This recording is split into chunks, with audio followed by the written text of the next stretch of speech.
Hai guys, bersama aku lagi Faiz Zanal. So, pada bulan Jun yang lepas, Apple telah pun melancarkan iOS 16 yang terbaru dengan pelbagai pembaruan yang memang sangat-sangat menarik. Dan pada bulan September ni, Apple telah melancarkan iPhone 14 series yang banyak juga upgrade untuk model Pro. Actually, korang boleh rujuk video aku sebelum ni mengenai iPhone 14 series. Dan pada 13 September ni, Apple akan melepaskan kemas kini yang official untuk iOS 16 pada semua pengguna iPhone di Malaysia. Tapi nasihat aku sebelum korang nak update kepada iOS terbaru tu untuk backup terlebih dahulu data penting daripada iPhone korang supaya selamat in case apa-apa jadi pada iPhone korang semasa update iOS terbaru tu. Seterusnya pastikan Wi-Fi connection stabil dan juga laju masa tengah update ataupun download file. Dan seterusnya kena pastikan yang iPhone korang tak ada komponen yang fake ataupun yang copy supaya in case lepas update tu tak ada masalah macam error code ataupun stuck dekat logo Apple. So benda ni memang sangat-sangat penting untuk memastikan korang update dengan smooth dan juga tak ada sebarang masalah atau isu yang korang hadapi pada iPhone korang semua. So untuk video kali ni aku nak kongsikan lebih 12 fungsi menarik iOS 16 yang korang semua perlu tahu untuk korang cuba sendiri dekat iPhone korang. Okay, let's talk about it. Fungsi menarik pertama adalah korang boleh customize lock screen iPhone mengikut cita rasa sendiri. So just hold sajalah lama dekat bahagian lock screen dan kat sini ada pelbagai pilihan yang aku dah set. Ini yang by default dia. And dekat bahagian lain pun ada juga astronomy, ada weather, ada emoji. Kat sini pun ada pelbagai lagi pilihan yang kita boleh pilih. So weather pun ada pelbagai jenis weather. Emoji kat sini, collections, color. And korang boleh customize benda lain lagi dekat bahagian lock screen dia. So macam yang gambar ni aku just add saja daripada album fotos aku. And aku letak widget pada bahagian jam ni. Dan actually widget ni ada pelbagai pilihan juga yang korang boleh tukar dan juga tambah. Just customize. And widget ni korang just boleh tolak kalau korang nak tolak. And just tambah saja mengikut cita rasa korang sendirilah. Reason kenapa aku pakai widget ni adalah aku memang gunakan ketiga-tiga widget ni. Yang first adalah untuk tengok fitness harian aku, untuk target. Yang kedua ni adalah suhu dekat kawasan aku. Dan yang ketiga ni adalah jadual. Kalau hari tu aku ada benda penting aku nak buat, so just rujuk kat sini saja. So memang very simple lah. Kat sini pun korang just boleh tambah macam widget untuk bateri, Apple Watch apa semua. Korang boleh customize dia punya warna dan juga jenis font jam yang ada dekat lock screen ni. So font ni aku gunakan font yang simple.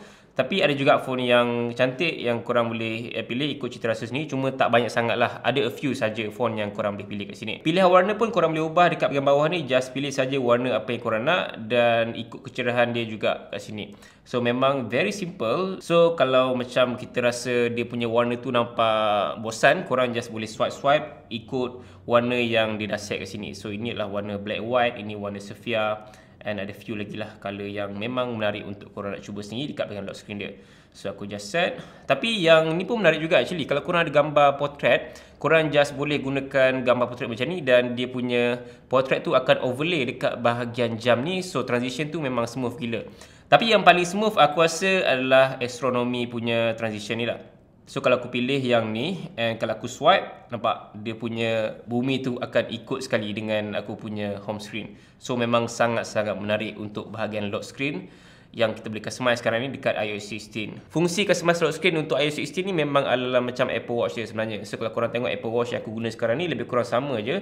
Kita just boleh swipe tukar lock screen apa yang kita nak. So aku rasa memang Apple ambil inspiration daripada Apple Watch dan dia letakkan pada iPhone untuk iOS 16 yang terbaru ni. Fungsi menarik seterusnya, korang boleh enable battery percentage pada bahagian icon battery. So masuk saja bahagian setting dan pergi ke battery. Kat sini just enable saja battery percentage. Dia akan keluar peratusan battery dekat bahagian icon battery ni. So benda ni bagi aku agak membantu juga bagi orang yang dah biasa tengok percentage battery. But untuk orang yang dah biasa dengan percentage battery macam ni, mungkin dia agak keliru sikit lah. Sebab kadang-kadang kalau kita tengok dia punya persen bateri tu 50% ataupun 40%, tapi dia punya color tu akan stay dekat warna grey tu kan. So mungkin agak confused kalau mula-mula, tapi lama-lama korang akan adapt lah dengan numbers yang ada ditunjukkan pada icon bateri ni. So depends juga pada korang punya taste. Kalau korang nak gunakan just enable, kalau tak nak gunakan just disable, dan korang boleh refer balik macam percentage bateri macam biasalah. Fungsi menarik seterusnya untuk bahagian live text. Sebelum ni kita boleh translate ataupun tengok information dekat gambar yang kita ambil, tapi kali ni live text boleh digunakan pada video yang kita ambil juga. So masuk saja pada bahagian video yang korang dah ambil dan play saja. Kat sini juga korang boleh select dekat tulisan yang ada dekat dalam video ni and boleh terus tengok lookup information ataupun translate pun boleh dekat bahagian sini. So memang very simple. Ini aku translate kepada bahasa Indonesia. Korang boleh pilih jenis bahasa apa yang korang nak actually. Selain tu juga pembaharuan untuk bahagian foto sekarang ni, korang boleh hold dekat gambar yang ada. Selain gambar ni, banyak lagi gambar yang korang boleh hold dan boleh paste dekat messages untuk dijadikan sebagai stiker. So just drag and drop saja dan dia akan menjadi format stiker. Tapi kalau korang nak hantar dekat WhatsApp pun boleh, cuma dia tak akan jadi format stiker. Dia akan jadi format photos PNG. So berbeza sedikit. So aku rasa dia lebih optimize untuk aplikasi yang Apple buat saja, iaitu Messages ni. So format stiker ni pun korang boleh tengok balik dan boleh save dekat foto. So memang very simple lah bagi aku. So gambar stiker yang aku save tadi, dia akan jadi format PNG dekat bahagian photos ni. Dia punya potongan pun memang sangat-sangat baik guys. So aku tak expect langsung yang Apple boleh buat sebagus ini. So dia actually macam gambar portrait mode, tapi dia blurkan dan hitamkan sekeliling tu. Dia just fokus kat objek ni saja. Memang sangat-sangat nice gila. Selain pada gambar tu, banyak lagi gambar yang korang boleh buat actually. So macam gambar ni, aku boleh tarik and aku boleh send dekat sini. Memang very simple je. Nampak tu? Kan? Nice kan? And aku boleh save balik gambar tu. Ada dekat bahagian aku punya photos and jadi format PNG. Potongan dia memang sangat-sangat baik guys. Korang boleh tengok balik potongan dia. Memang aku tak expect dia sebagus ni sebenarnya. Dia adalah macam Photoshop, tapi Photoshop yang tak perlu banyak step. Just gunakan fungsi ni saja. Fungsi menarik seterusnya masih lagi pada bahagian message. Yang pertama adalah korang boleh edit balik message yang korang dah hantar dekat individu lain, tapi nak kena pastikan yang pengguna tu pun menggunakan iOS 16 juga. Kalau digunakan iOS 15, dia tak akan nampak message yang korang edit tu. So just send saja any message yang korang nak.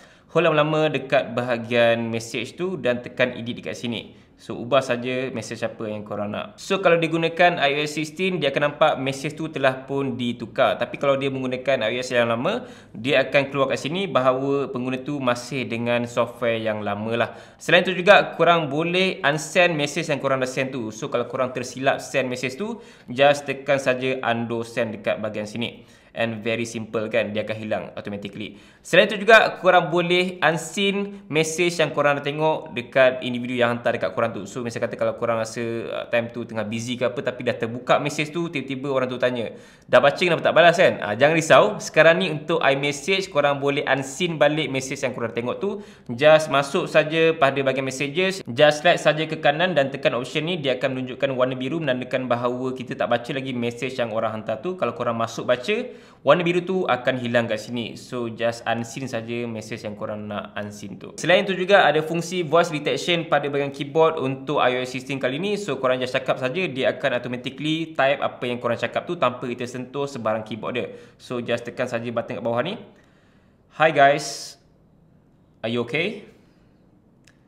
Welcome to my channel. Sebelum ni aku test dekat iOS 16 beta, ada pilihan banyak language tau. Tapi yang ni macam tak ada pilihan language yang kita boleh pilih kat sini. So memang language English saja yang ada buat masa ni lah. Tapi kalau korang kode-kode nanti mungkin akan ada pilihan lebih banyak lagi untuk next version of iOS 16. So ini adalah antara pembaharuan yang Apple letakkan pada bahagian messages untuk iOS 16. Fungsi menarik seterusnya, aku rasa banyak jugalah upgrade yang Apple bagi pada bahagian privacy untuk iOS 16 yang terbaru ni. Just masuk pada bahagian setting dan pergi ke privacy and security. Kat sini korang just slide ke bawah, masuk ke bahagian safety check. So ada dua option kat sini, iaitu emergency reset dan juga manage sharing and access. Untuk kita nak masuk ke dua-dua bahagian ni, kena unlock menggunakan Face ID supaya lebih safety. Dan kat sini ada 3 benda yang dia akan bagilah. So korang just tekan start emergency reset. Misal kata kalau korang nak reset balik every access kepada individu ataupun kepada aplikasi yang korang dah buat, review balik Apple ID korang, dan juga boleh add and remove emergency contact. So misal kata kalau korang dah kahwin dengan seseorang tu, tapi tiba-tiba dah bercerai kan, mana tahu kan, tapi korang nak remove everything yang berkaitan dengan dia dekat iPhone korang, just boleh start emergency reset dekat bahagian ni. So memang very simple supaya individu tu tak ada apa-apa kaitan dengan kita dah. Manakala pada bahagian manage sharing and access ni, kita boleh review balik individu yang kita dah share location dan information, review apps yang kita bagi access, dan juga tengok balik account security kita sama ada ketat ataupun tidak ketat. So kat sini just continue saja untuk korang nak setting pada bahagian manage sharing and access ni. So ini adalah antara safety check yang bagi aku sangat-sangat membantu kalau korang menggunakan iPhone untuk ketatkan lagi safety safety dan juga security pada iPhone korang supaya tidak mudah diceroboh oleh individu yang lain. Fungsi menarik seterusnya pada bahagian aplikasi wallet sekarang ni, korang boleh share Apple Car Key kepada individu yang lain. So kelebihan untuk car key ni, korang boleh add digital car key yang ada pada kereta korang. Sebagai contoh, macam ini adalah kereta BMW. Sekarang ni tak silap aku, semua kereta BMW yang dikeluarkan daripada tahun 2020 ke atas memang boleh gunakan digital car key ni. Just masukkan saja ke bahagian Apple Wallet ni. So korang boleh lock, unlock dan juga start kereta menggunakan iPhone saja tanpa sebarang kunci yang perlu dibawa. So just guna iPhone, tap dekat bahagian kereta korang untuk dia detect NFC dan boleh start engine, lock ataupun unlock kereta, just gunakan iPhone saja. So memang very simple. Dan kunci ni pun kita boleh share dekat family members kita ataupun dekat anyone yang korang nak share, just melalui iMessage saja tanpa diorang pegang sebarang kunci kereta korang. So just tekan share kat sini, dan kalau korang nak dia pakai kereta korang tanpa korang bagi kunci, just bagi access level yang korang nak, boleh restricted driving kat sini, unlock and drive pun boleh. So activate code pun korang boleh buat dekat sini lah untuk dia masukkan kod tu supaya lebih secure untuk kunci yang korang bagi kat dia. So just continue, dan kita boleh pilih individu siapa yang kita nak bagi kunci tu. So aku dah pilih wife aku untuk aku bagi kunci digital kat dia supaya dia boleh lock, unlock dan juga start engine kereta tanpa bawa sebarang kunci physical. So just gunakan iPhone dia saja untuk start engine kereta. Send kat dia and unlock Face ID.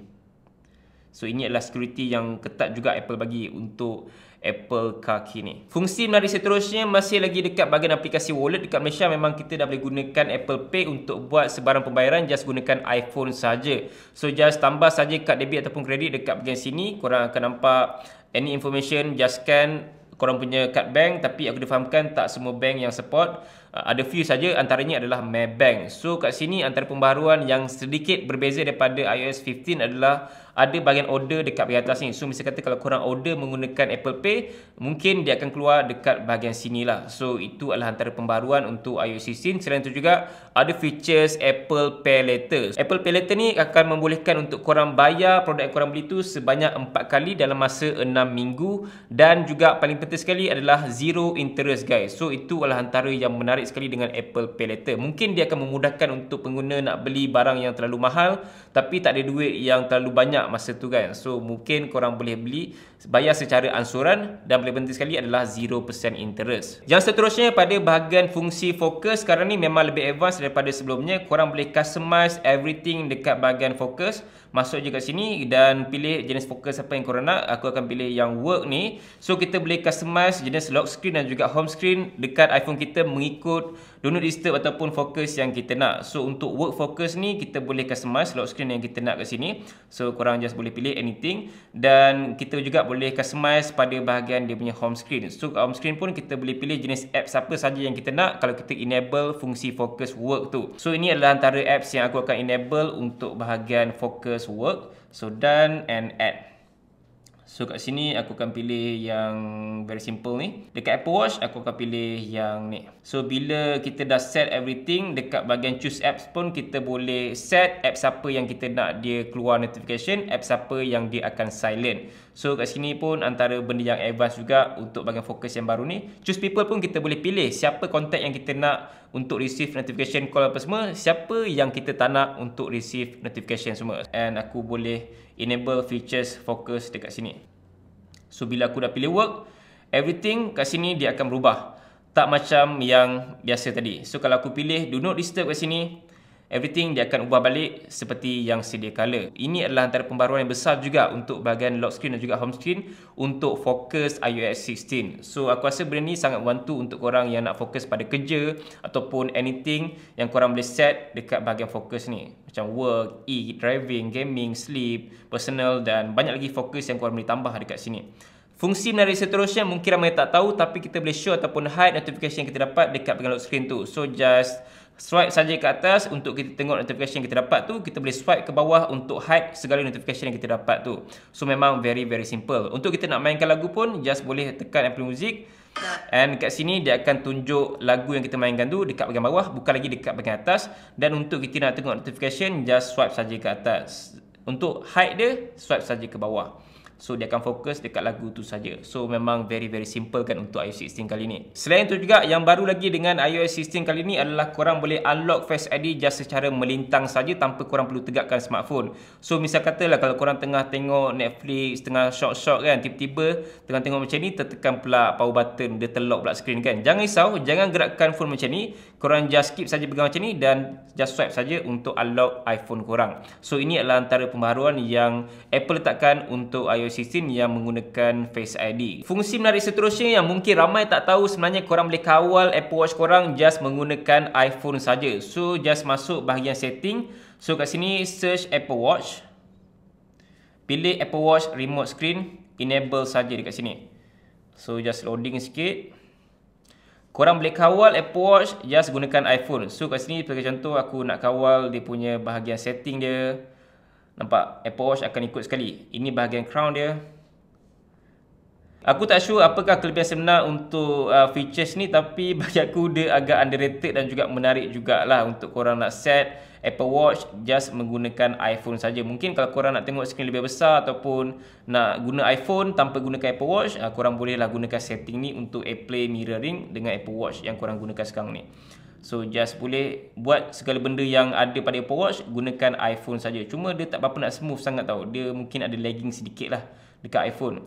Dia tak smooth sangat. Nak buat screen recording ke, tunjuk feature-features baru kat Apple Watch yang baru, mungkin features ni agak berguna untuk korang nak gunakan. Fungsi menarik terakhir pada iOS 16 yang terbaru ni untuk Apple CarPlay nampak lebih customizable dan juga ada interface yang memang futuristic, sangat-sangat menarik gila guys. So korang boleh ubah dia punya interface, warna, widget apa semua mengikut korang punya cita rasa. Tapi features ni hanya akan hadir pada semua pengguna menjelang akhir tahun 2023. So sekarang ni memang kita dapat Apple CarPlay yang biasa je. So aku memang excited gila nak cuba gunakan features Apple CarPlay yang terbaru ni. Dia memang nampak sangat futuristic, menjadikan kereta korang adalah macam something yang sangat-sangat menarik lah kan, dengan widget dia, color apa semua. Cuma aku tak sure sama ada dia akan optimize dengan bahagian skrin utama dekat meter tu ataupun dia just dekat bahagian center console dekat tengah tu saja. So kita just tunggu dan lihat saja menjelang akhir tahun 2023 nanti. So guys, itu saja antara lebih 12 fungsi menarik yang aku dapat kongsikan dalam video kali ini dan korang boleh cuba sendiri dekat rumah antara semua fungsi menarik tu. Kalau ada penambahan lain lagi, just komen saja dekat bahagian bawah, okey? Terima kasih kerana menonton video ini sampai habis dan sampai berjumpa lagi dalam video. Assalamualaikum. Bye.